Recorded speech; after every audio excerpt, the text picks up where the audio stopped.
Welcome back to my top 100 board game series. This is part 6, numbers 50 to 41.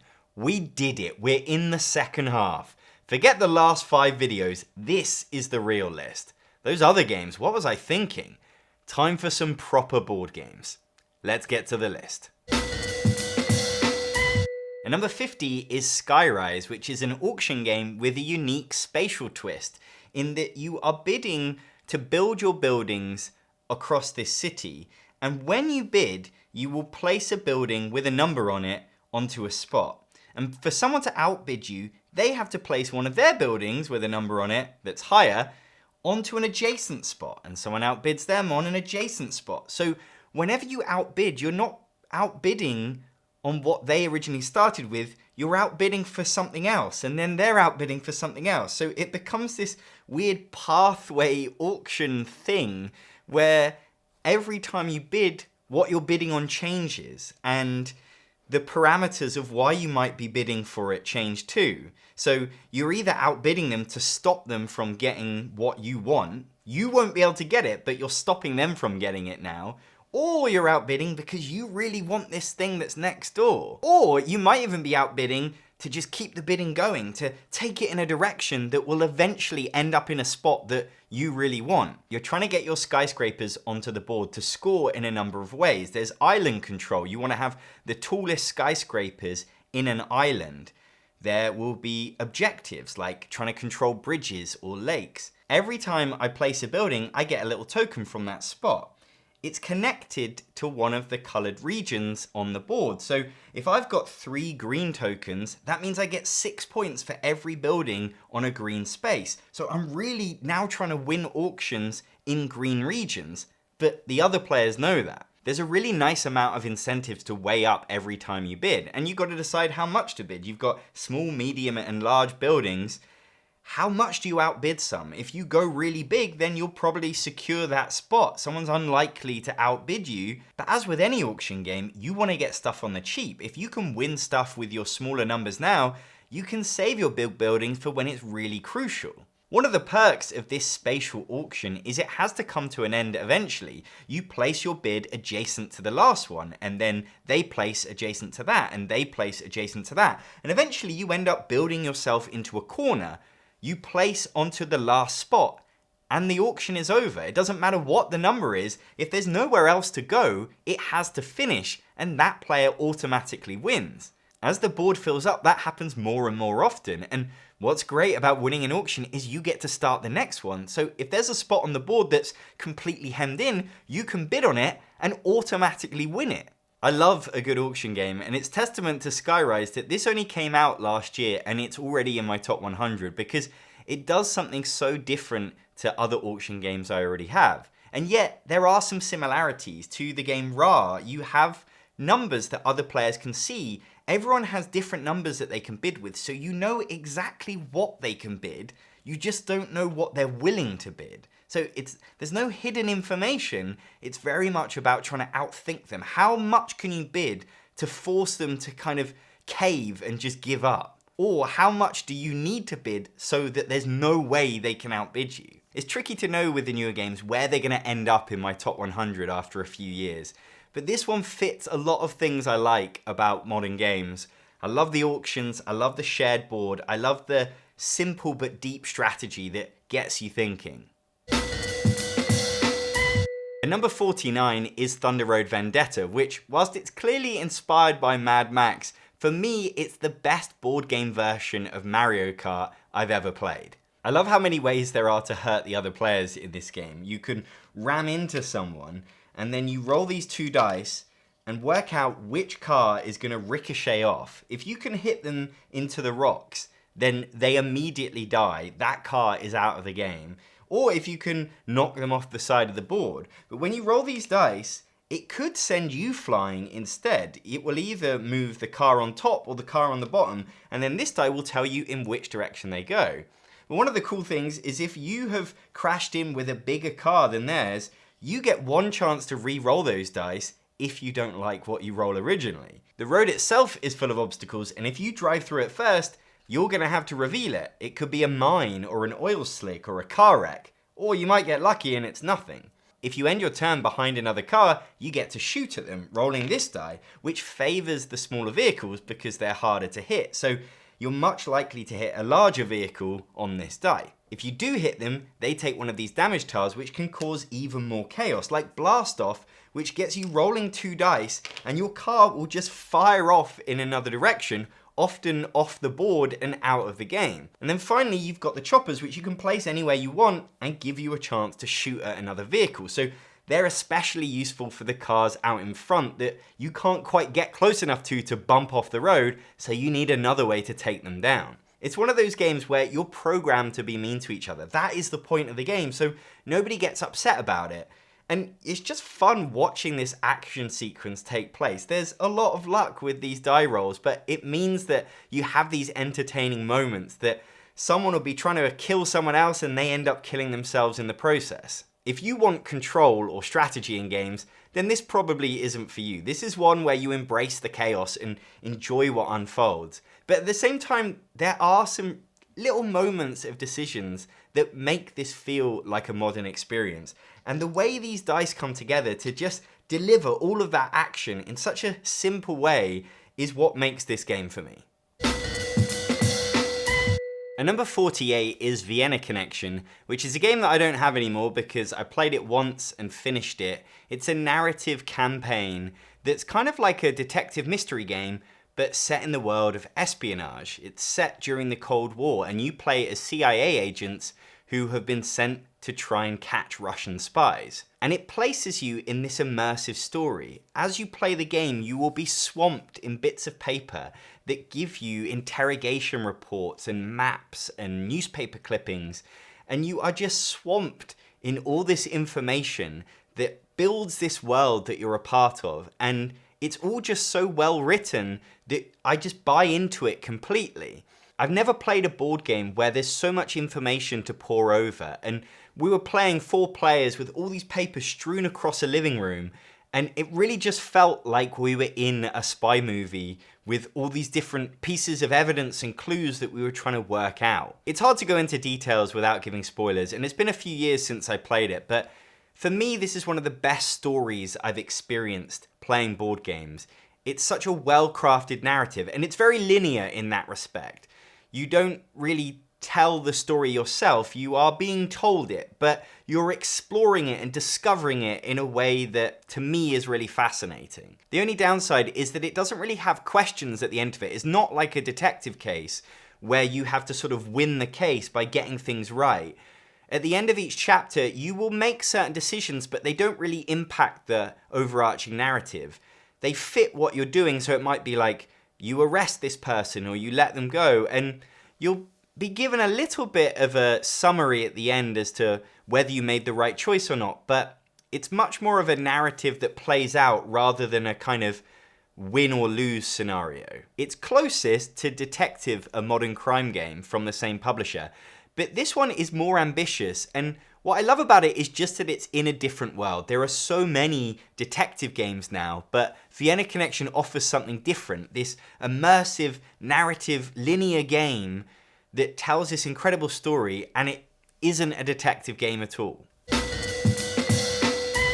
In number 47 is QE, which is another auction game with a brilliant twist, and that's that you've got a license to print money. QE stands for quantitative easing, and you play as a global superpower bailing out companies by throwing money at them. Each round, one player will be the auctioneer, and they will draw a company that everyone can now bid on.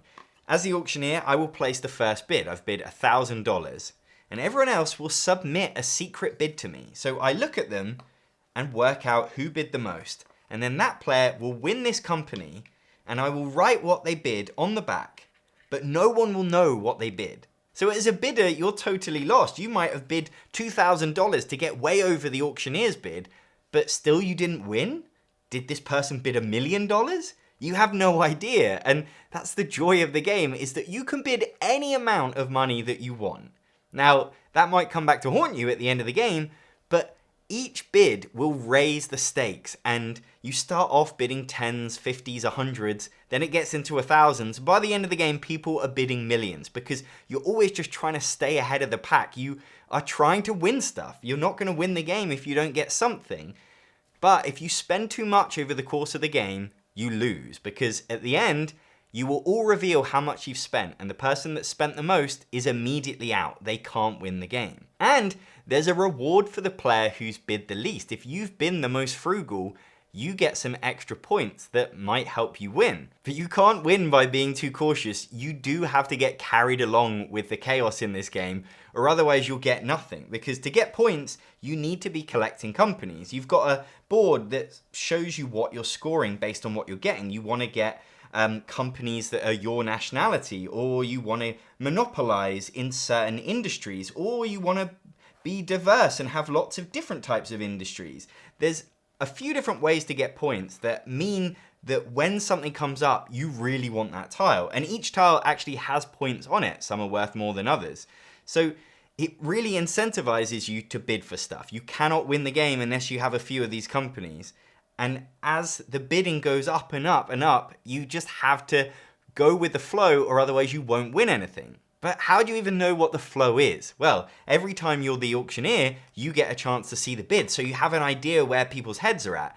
And you have one opportunity each round to be able to look at the winning bid, so that you can get a ballpark figure of where you should be. Of course, next time people bid, it's probably going to go up again. So you've got to just make sure, how much is that increment that I go with? If everyone else is going to bid 100,000 more, well, maybe I bid 150,000 more. On paper, it feels like it shouldn't work, and yet it totally does. It's a game I feel that everyone should try once. It won't be for everyone, but it is such a big experience and unlike anything else you would have played.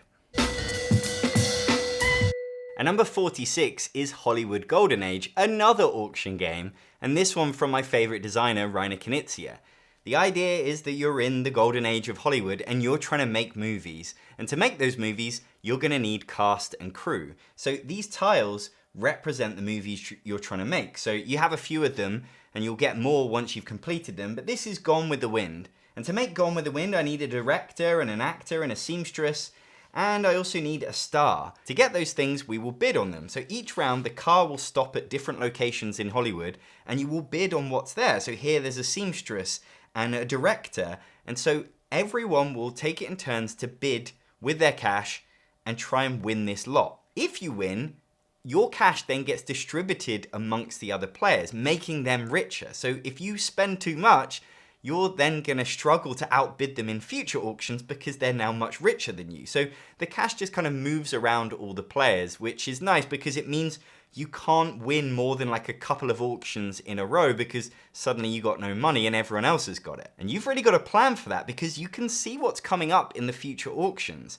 In 3 rounds time, you're going to be bidding on a 3-star composer, and you really want one of those for your movie. So you've got to save your money until you get to that auction to make sure you win it. Each cast and crew has a star rating. Alfred Hitchcock is worth 4 stars. So when you complete your movie, you fill it up with everything you need, you'll count up all the stars, and that will be the score for that movie. And that's where you're competing with the other players, because at the end of each year, you'll win an award if you made the best movie. And at the end of the game, there's even more awards to hand out, including the worst movie. So you're really trying to compete with the other players to get the best actors and crew members to make your movie perfect. Except if you wait too long to make it perfect, maybe it was better to make 2 or 3 crappy movies just to get them moving, to get stuff out, because that's valuable too. In essence, it's a game of set collection. There are certain things that you need to complete your sets, but there's something so nice about the movie theme that it's got these actors that you've heard of, movies that you've heard of, that you're now imagining. There's Charlton Heston in Gone with the Wind. But the one thematic touch I really like are these Hollywood parties. You don't see these tiles until you get there.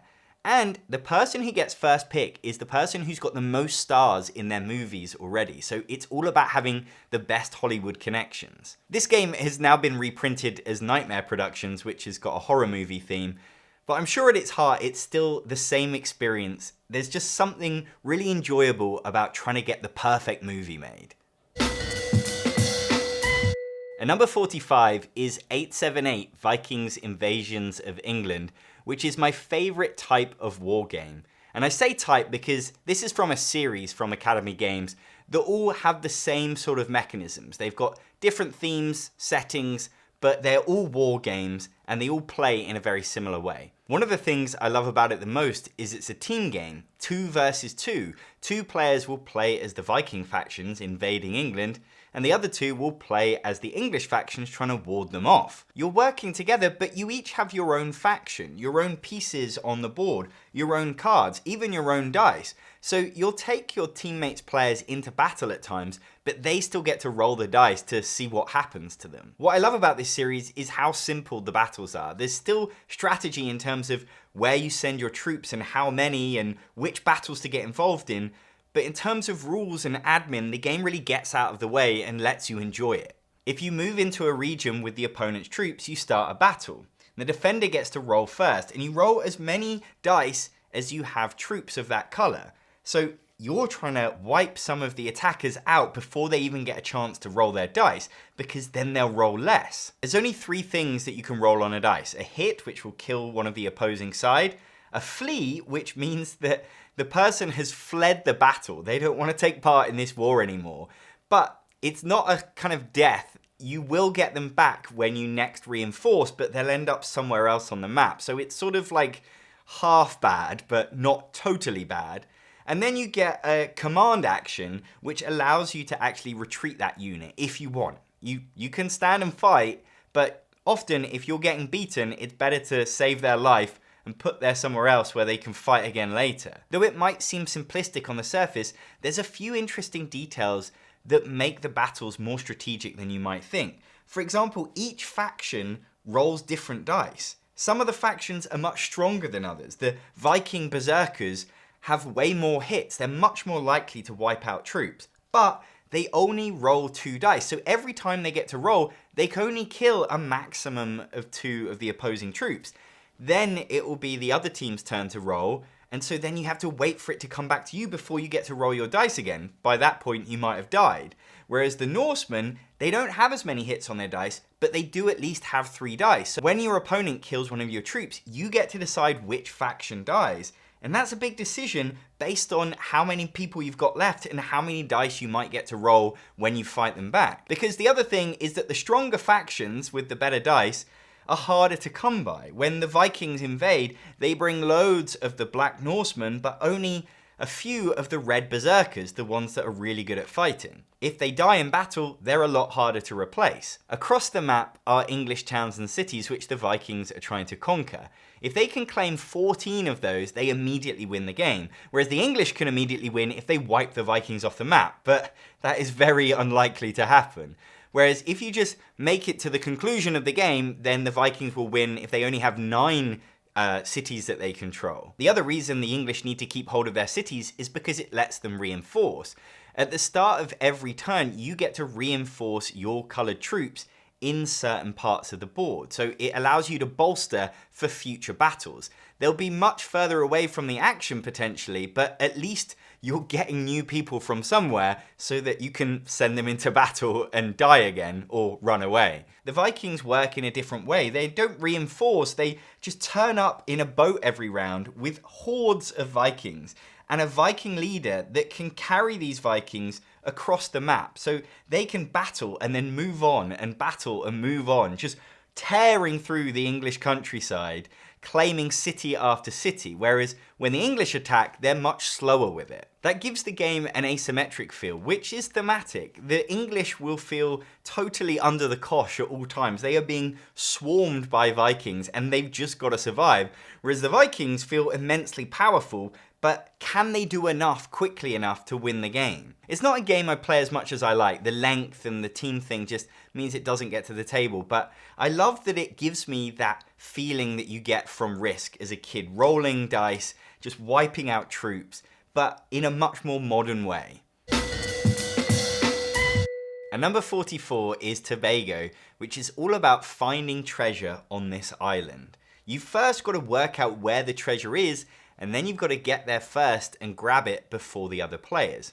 And the way you work out where it is you're finding these scraps of treasure map that apply these rules about where it can be on this island. So there's a few different treasures available at any one time, and you are saying by playing cards, it is not in a forest. So that rules out all of the forest spaces. Every turn, you have the opportunity to play one of these rule cards onto one of the treasures. And then eventually there'll be so many rules on these treasures that it can only be in one possible place on the board. So adding these rules is kind of like this reverse deduction thing where you're not working out where it is, but you're working out where it could be if I was to play this card. And then that's informing which card you play because you want the treasure to end up near where you are right now. It can be a bit hard to get across the board and other players might be closer. So you're really just trying to halve the options in your favor. At the moment, this treasure could be in a whole bunch of different places. But if I play the right thing that rules out some other stuff, that's going to help me. And there's other things on the board. You've got these statues and trees and huts. There are cards that relate to them. You've got cards that say it's in the biggest forest or the biggest mountain range, or it's not in those, or it's next to those. So there's loads of different things it could be, and all combined, you create this just very clever, like mathematical thing where it just happens to only be in one place on the board. Instead of whittling down where the treasure could be, you can drive your car, and once a treasure's been revealed, you can get there and get first dibs on it. What happens is you reveal these cards one by one, and the person who found the treasure gets first refusal. So this card has only got 2 gold on it. They're going to reject it. They're hoping to find something even better. But before you actually make this decision, these get shuffled up, and you all get to look at one each.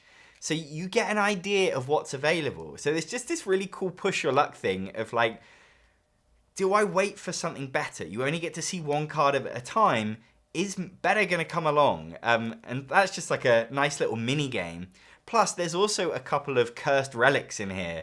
You can open the treasure chest and find a curse. That means you don't get anything, and nobody else gets anything from that particular treasure spot. So again, just adds a bit of drama to the game. The thing that stands out to me about Tobago is how it's unlike any other game I've ever played. I've never had this aspect where you're applying rules and deducing down where it could be. And then you've also got this racing on a map trying to get to places first before the other players. And then you've got this little push your luck mini game. All of that combined just feels like it shouldn't work in any other game. But it manages to do it, be effective and fun, and also not with loads of rules. It's not a really long game. That is just unheard of. And it's also makes sense for the theme as well. So I think it always stays quite high up in my top 100 because of just how completely original it is. And every time you play it, you feel like, you know, you're getting a completely different experience to any other board game. And number 43 is Isle of Skye, which is a tile laying game where you're each building your own little region of the Isle of Skye, trying to make it better than the other players. What makes this game distinct and why I love it is how you get those tiles. Every round you will draw 3 at random from a bag and put them in front of your shield. So everyone's got 3 tiles in front of them. And then you set the price of those tiles behind your shield, and then everyone reveals. So I've said that if you want to buy this tile, you got to pay me 7 gold. But if nobody buys it, then I'll be paying 7 gold to the bank. But that's great for me because I really want this tile. So sometimes you're setting a price so high because you really want it yourself, but you've still got to pay it. Other times you might be setting it high, hoping people buy it because actually you just want the gold, but you know someone else wants it. But typically you all kind of want the same things because there are these group scoring objectives. Every round, 2 of the 4 objectives will score at the end of that round. So you're really gunning to get those things into your part of your island. But as the game goes on, the scoring objectives will come up again. So at the start you score A and then B and then A and C and then B and D. So you are looking ahead always for what's going to be coming up soon and what can you score. And every game you play, you'll have different objectives. So here we've got a point per sheep. This is like the player with the most ships gets 5 points and the player with the second most gets 2. This one you need completed mountain regions. And this one you want lakes with lighthouses and boats next to them. So there's always something to be aiming for. And some games, like cows, will be really important, but in this game, they're not important at all. So it means that generally, like, if tiles come out and here, this has got 2 ships on it, and we're talking about having the most ships, that's really valuable, and so informs how things are going to get priced. That market is where the excitement and the frustration lies, because you are so desperate to be able to afford things from other players or to hang on to what you've got. It can be tricky to fit tiles into your bit of your island because the features have to match up. Like in Carcassonne, you need mountains to connect to mountains. So sometimes you might desperately want a tile, but there's just no way to fit it into your little area. What I love about it is it combines this personal puzzle of laying tiles and having your own little area with this great player interaction of buying tiles off of each other that just totally elevates it above other personal puzzle games, because you're so interested in what other people are pricing, what objectives you're trying to go for. It feels like a much more social experience, despite it still having like your own part of your own area that other people can't alter. The look of the game does it a disservice. It looks like it could be 100 other games, but actually this whole pricing mechanism is not in any other game as far as I'm aware, and it really makes it stand out for its gameplay because it's such an interesting package. And number 42 is Zoo Vadis, which is a negotiation game, a genre I love, from my favorite designer, Reinoso. You play as different zoo animals and you're trying to get your species to climb the ranks and end up in the star exhibit. Because if you don't have one of your animals in this exhibit when the game ends, you've lost. You cannot win. But if you are in the star exhibit, it comes down to points. Have you managed to get more points than the other players through negotiations, bribes, and from collecting them from the board? What you do on your turn is incredibly simple. You can place one of your animals into one of the bottom exhibits, hoping that later they'll climb up the ranks, or you can move one of your animals up one of the paths, moving from the exhibit they're in to the next one. But you can only do that if you have the majority vote from the enclosure that they're in. So here, this has got 3 spaces. I would need 2 votes. So obviously I've got my own vote, but then I need a vote from the other animal that's there. That player needs to give me their vote, or otherwise I cannot leave this enclosure. Of course, they don't want to just give me these points for free, so they're usually going to want a bribe. If I can give them maybe a 1-point token, they'll let me move up and give me their vote. And of course, you could also trade it for future votes, make deals. If I let you move up here, then I'll vote for you because we're in another enclosure together. The mechanics of the game are so simple, but you need the other player's votes to get anywhere on this board, and they need yours, so it just creates this constant discussion. The other genius way that the game encourages negotiation is with the special abilities. Each faction has their own special ability. So, for example, the armadillos can burrow tunnels, they can skip the pathways. But they can't use that ability. They can only give it to another player. You have 2 of these tokens. And so these are bartering tools. You have to use them to get what you want because they're useless to you. And what happens is you get these like 3-way negotiations where it's like, okay, I'm going to use your power now and then you get to use mine, which means that this is going to happen, so then they can use yours. And somehow you're all getting rich off of it, but probably someone's doing better than others. A great negotiation game has that fluidity where everything's up for grabs, and there's so many different ways to skin the cat that you can imagine these different scenarios where multiple players are involved and you're somehow trying to make it benefit everyone, but also benefit yourself slightly more. And I just love that conversation that everyone's involved. People are trying to be like, no, do that with me. I'll do that trade. I can do it better. Or like bribing someone to not vote for someone else because you think it's going to be too powerful. And what I love about Zoo Vadis is it manages to give you that taste of a juicy negotiation game, but yet in much quicker time than most others. Like, you'll get this game done in an hour, but in that hour, you'll still get those awesome trades that make these games so exciting and so interesting to me. And number 41 is Chronicles of Crime, which is a detective game. You are solving murder mysteries cooperatively. You're given a victim, you're shown a dead body, and you've got to work out who killed them, and how. The way you do everything in this game is using a phone app. It starts at the crime scene. You're given a little VR scene that you can look at on your phone, moving around the room. You can see the dead body and all the clues and bits of evidence. And you'll be shouting out what you can see to the other players, and they will be going through this deck of cards looking for stuff like footprints and liquids and bottles.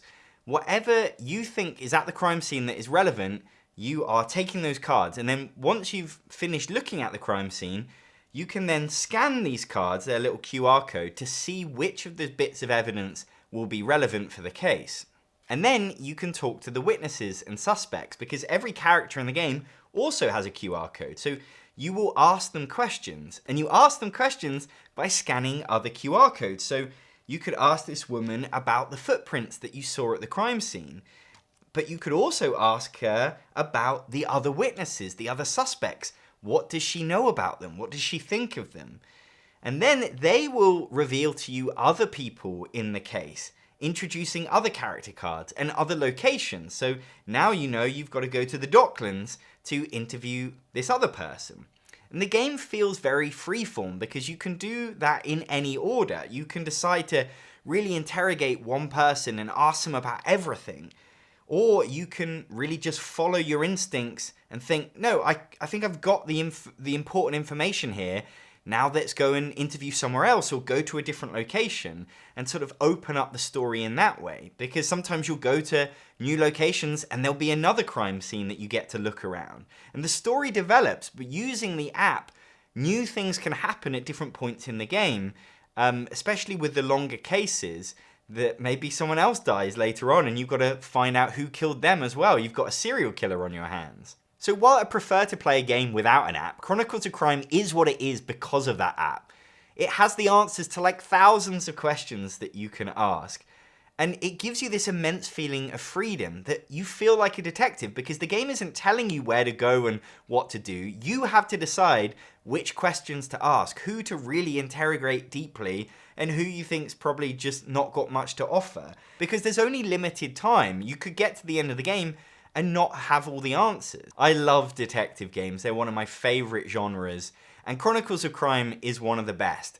It's got loads of cases in the box that are all really well mapped out in terms of the mystery. I don't always love the storytelling, but with Chronicles, there's actually less text than you get with other detective games. So if you want something that gets a bit more to the point, then this is the one for you. But for me, I just love that difference of being able to be in control of asking the questions. It gives you such agency. And I found they're consistently good mysteries to solve. Because I've not just played this, I've played the Noir expansion, the expansion that's inspired by Stranger Things.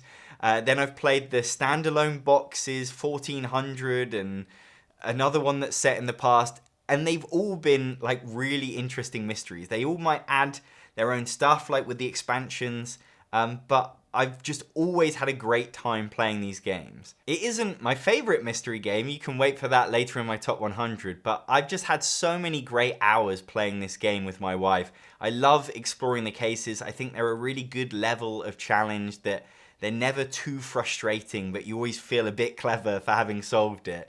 And it's one of those games where, even though I haven't worked through all the content yet, it's nice to have it there. And I do think my goal is to try and play sort of every Chronicles of Crime case that has ever been made because they're just so consistently good. That was part 6 of my top 100 board games. If you want to buy any of them, there are links below. And to see the rest of the series, please subscribe to the channel. And you can get exclusive videos of mine by signing up to my Patreon. I'm John Perkis.